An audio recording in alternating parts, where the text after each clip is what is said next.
Good afternoon, शुभ दोपहर। आप लोग को मेरा प्रणाम। कैसे हो आप सब? उम्मीद करते हो आप सब बढ़िया होंगे। हम भी एकदम मस्त हैं। स्वागत है आप सभी का आज के एक और नए ब्लॉग में। नए ब्लॉग की शुरुआत हो रही है दिन के 3 बजे से। खाना पीना हमारा हो गया है। अभी हमारी तैयारी हो गई है ऊपर मंदिर में जाने की। बाकी आप लोग को भी कथा का श्रवण करवाते हैं और माता रानी के दर्शन करवाते हैं। तो आप लोग बने रहे ब्लॉग में और ब्लॉग को पूरा जरूर देखिएगा।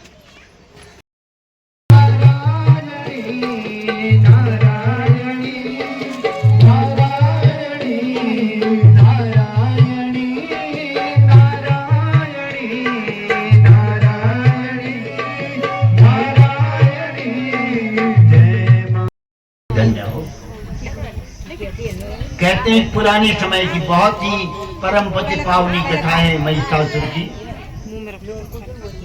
कहा बहुत पुराने समय की बात है, सतयुग की बात है। महिषो नाम राजेंद्र चकार तब उत्तमम दत्वा हिम गिरी चोतम देव विस्मयकारकम पुरायुतम अमद्भुतम घोरम देव दानव्यो पृथिव्यां प्रतिपादम महिषा को महाबलो। पुराने समय की बात है। कई वर्षों तक, 1 वर्ष नहीं, 12 वर्ष नहीं, 100 वर्षों तक एक बहुत ही पराक्रमी राक्षस हुआ, जिसके साथ भी देवताओं का संग्राम हुआ और उसने देवताओं को पराजित करके स्वर्गलोक पर अपना अधिकार कर दिया। ये महिषासुर था। ये महिषासुर कौन है? महिषो नाम राजेंद्र चकार तप उत्तमम। इसने बहुत कठिन तपस्या की। देव विस्मयकारकम। मेरू पर्वत पर गया और मेरू पर्वत पर जाकर के ऐसी कठिन तपस्या की कि उसकी कठिन तपस्या को देख करके देवता लोग विस्मय हो जाते हैं। वर्षाणाम अयतपूर्णम चिंत्यम देवताम तस्य तुष्टो महाराजा ब्रह्मा लोक पितामह। इस महिषासुर नाम के राक्षस ने 10,000 वर्ष तक वर्षाणायुतम पूर्णम 10,000 वर्ष पूर्ण हो गए। इतनी लंबी तपस्या किसी ने नहीं की थी जितना कि महिषासुर ने की थी। तो इसने 10,000 वर्ष तक ब्रह्मा जी की विधाता की इतनी कठिन तपस्या की। देवताम तस्य तुष्टो महाराजा ब्रह्मा लोक पितामह। जो सारे संसार के धाता है, पितामह है, ऐसे ब्रह्मा जी की जब 10,000 वर्ष तक कठोर तपस्या करता है तो भगवान जो विधाता है उस पर प्रसन्न होते हैं। ब्रह्मा अपने हंस पर आरूढ़ हुए।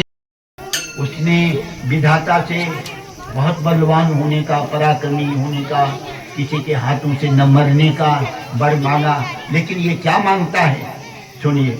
यदि तुष्टो से देवेश देहि में वांछित वरम। हे ब्रह्मा जी, हे अग्निदेव, यदि आप मुझ पर संतुष्ट हैं तो मुझको ये वरदान दे दीजिए। क्या? त्रिलोकी विजय पुत्र शांत परम बलवान। अपने लिए कुछ नहीं। अरे एक तो महिषासुर अपनी 10,000 वर्ष की तपस्या, कठिन तपस्या करने के बाद उसने विधाता का वरदान मांगा महाबली होने का। और इसके पिता ने क्या मांगा? अपने लिए कुछ नहीं मांगा। उसने क्या मांगा? अजय यदि तुष्टोषि देवेश देहि मे वांछितम वरम त्रिलोकी विजय पुत्र। तीनों लोकों में विजय प्राप्त करने वाला ऐसा कोई मेरा पुत्र हो। त्रिलोकी विजय पुत्र बलार्दन महान बलशाली। अजरे सर्वकाशा देव दानव मानवे।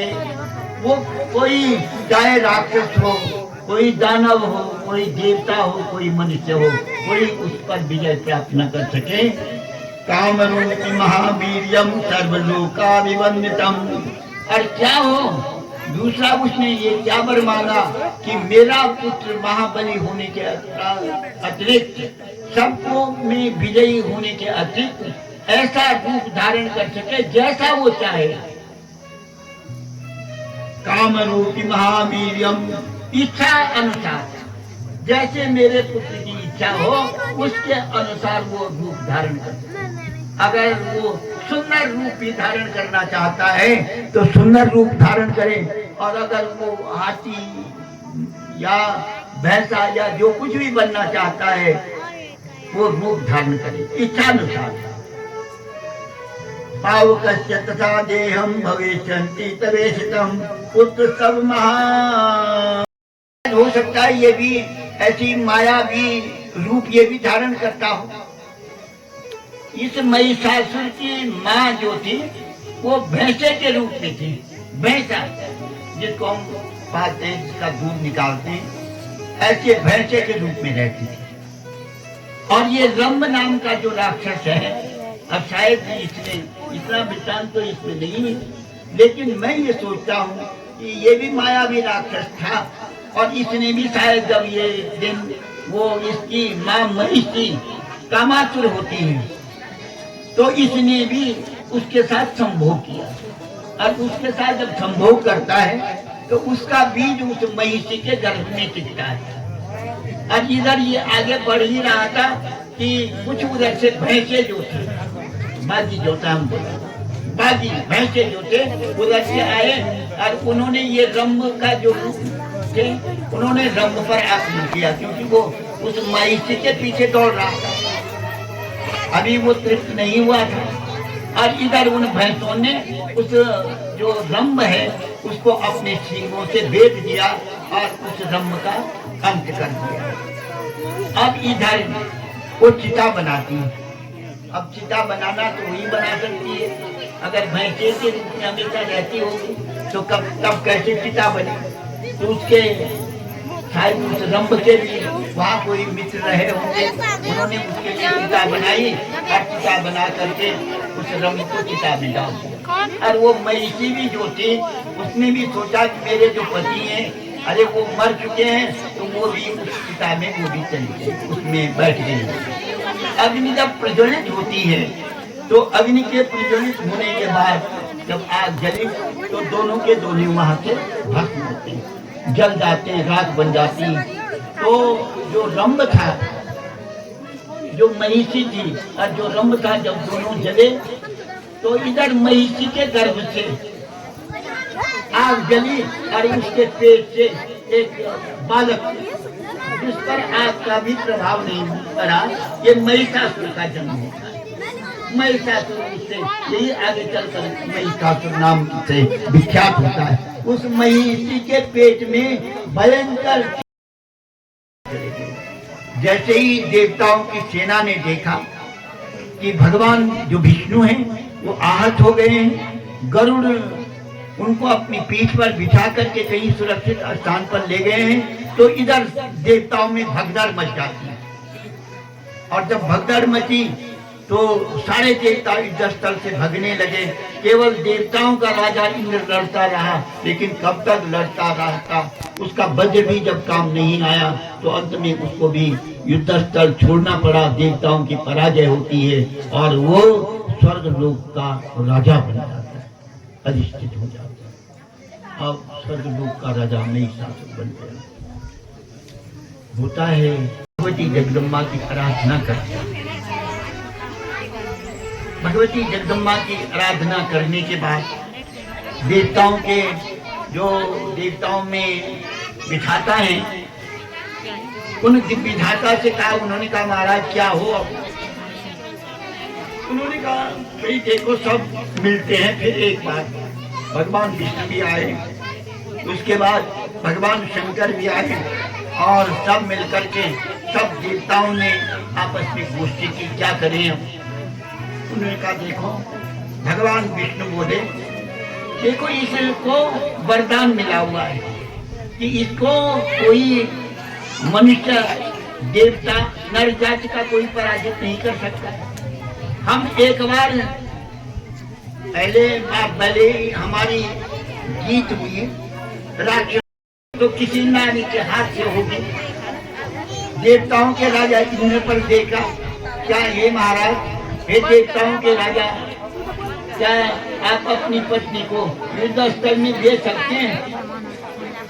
पत्नी सबको प्यारी होती। अरे उन्होंने कहा मेरी पत्नी तो उस महिषासुर के साथ युद्ध स्थल में जाने वाली नहीं, इतनी उसमें ताकत नहीं है कि वो महिषासुर के साथ लड़ सके। भगवान शंकर वो तेज एक प्रकाश निकलता है और वो एक स्थान पर इकट्ठा होता है। ब्रह्म सात्विकी शक्ति, भगवान विष्णु के शरीर से एक तेज एक सात्विकी शक्ति निकलती है, एक तेज पुंज निकलता है, एक प्रकाश निकलता है।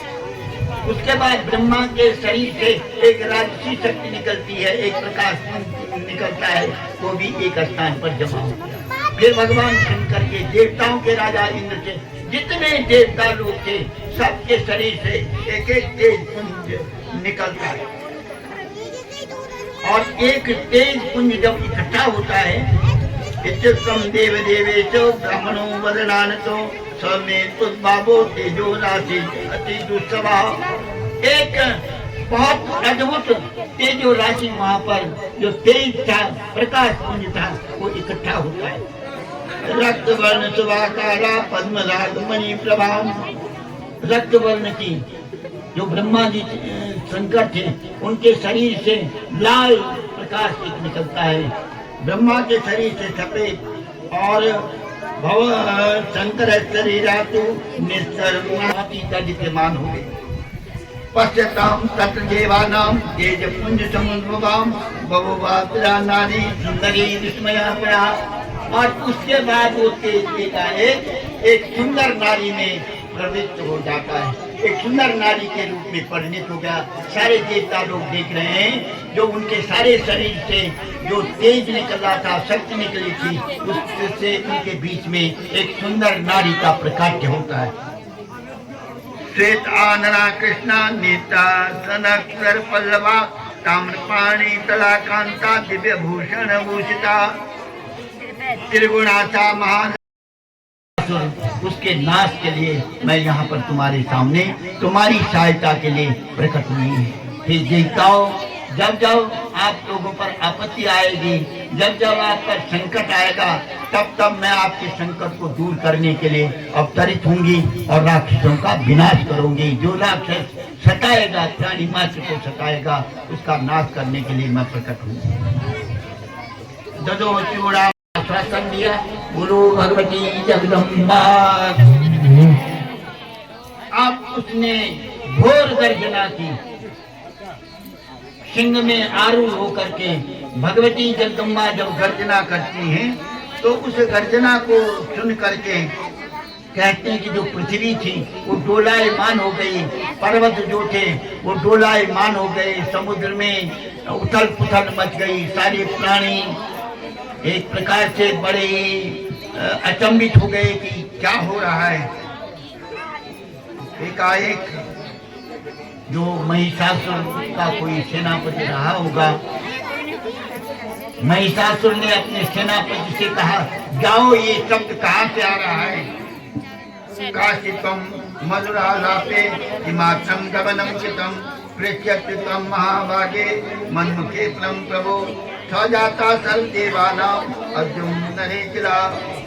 सुंदर उसका रूप है, उसके रूप को देख करके कहते हैं कि करोड़ों चंद्रमा में भी वो सुंदरता नहीं है, शीतलता नहीं है जो कि उसका रूप लावण्य है। जब वो गाने लगती है, मधुर गान कर रही थी, तो उसके स्वर को सुन करके जो पक्षीगण थे वो भी सुन रहे थे, चुपचाप आंखें बंद किए हुए थे, टहनियों को पकड़ करके और उनकी आंखें बंद कर रखी। मेरे जब उसके स्वर को सुन रहे थे, मधुर स्वर को, तो मेरे शावक कान खड़े करके और उसके पास जाते हैं। रूप उसका सुंदर है, लेकिन ये गर्जना जब उन्होंने सुनी तो अपने राजा महिषासुर के पास जाकर के ये सारा वृत्तांत सुनाते हैं, क्योंकि महिषासुर ने कहा था कि ये कौन गर्जना कर रहा है। राक्षस लोग भयभीत होते हैं इस स्वर को सुन करके, लेकिन महिषासुर बहुत ही क्रोधित होता है और अपने सैनिकों से कहता है कि इसका पता करो कहाँ से।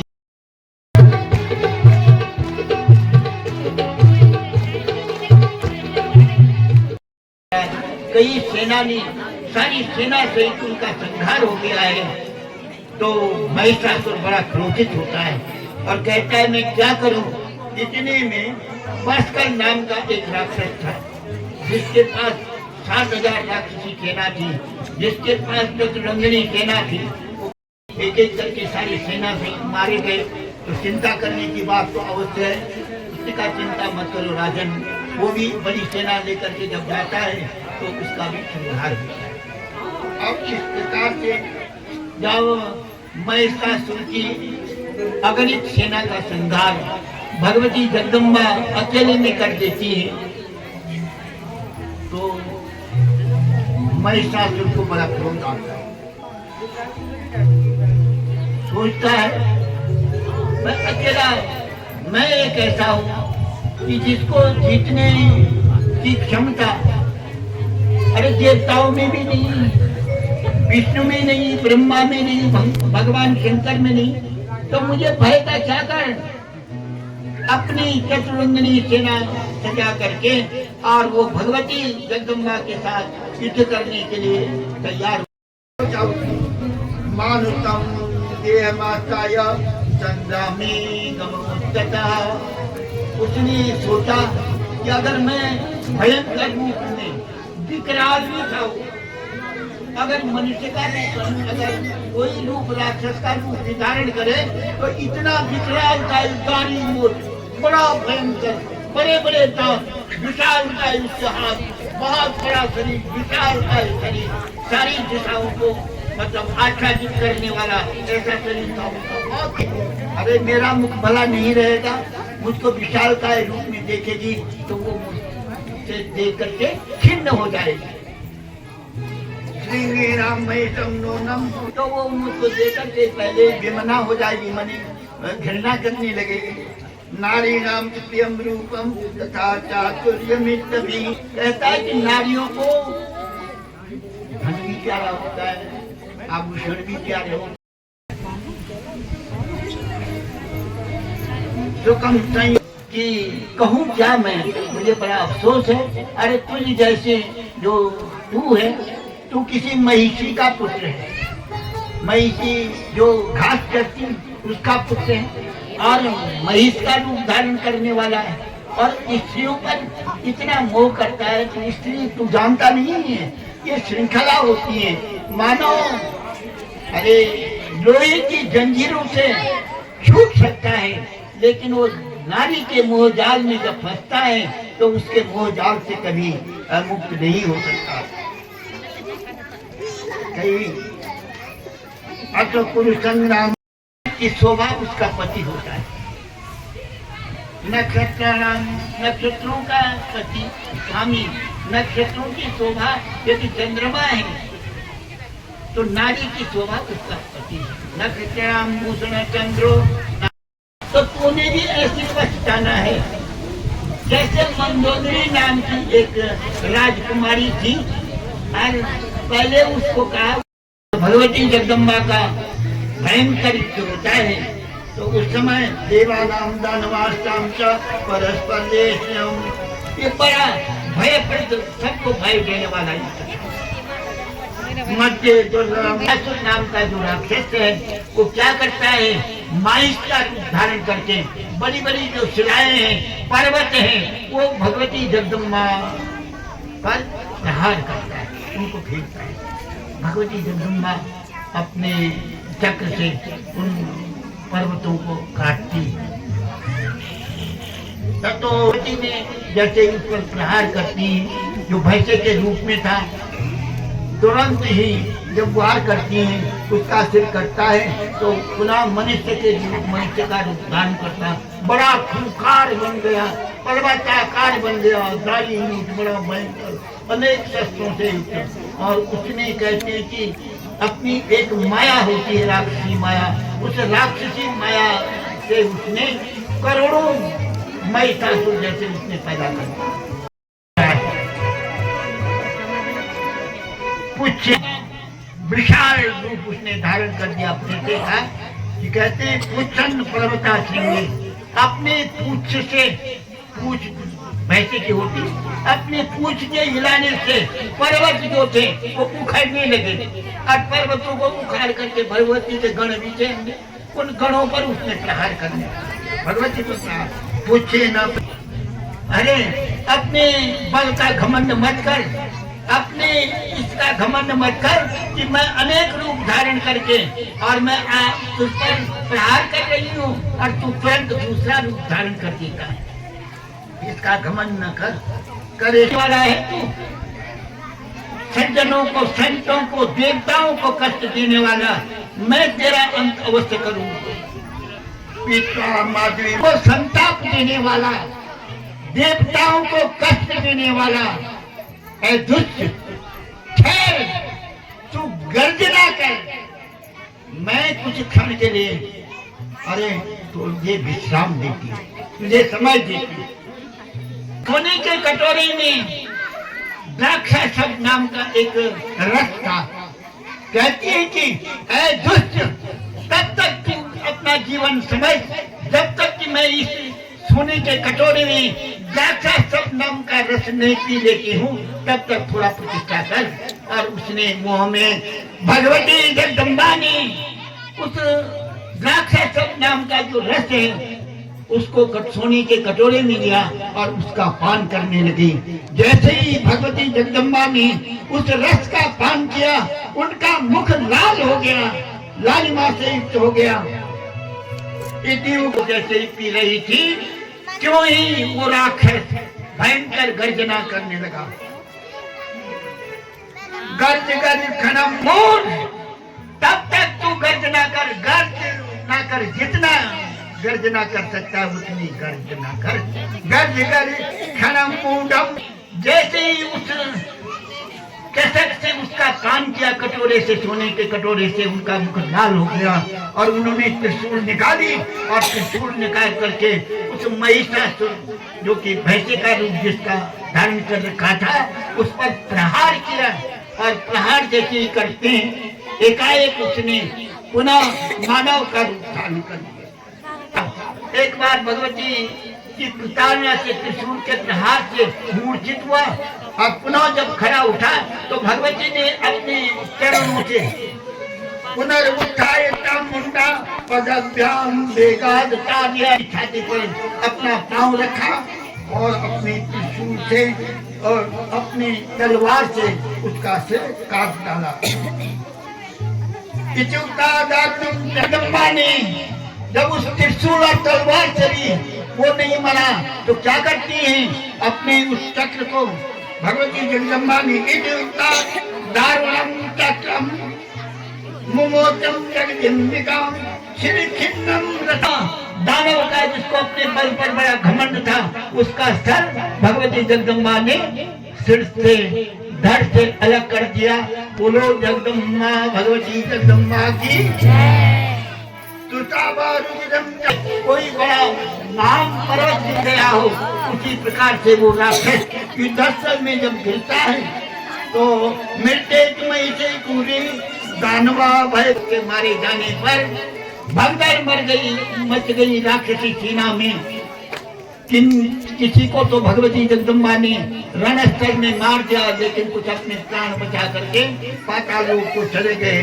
सारे देवताओं ने भगवती जगदम्बा की जय जयकार की, आकाश निर्मल हो गया, नदियों का जो जल था वो स्वच्छ हो गया, देवताओं के जो जो अधिकार उसने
गाइस सब अनफॉलो मारो बुझी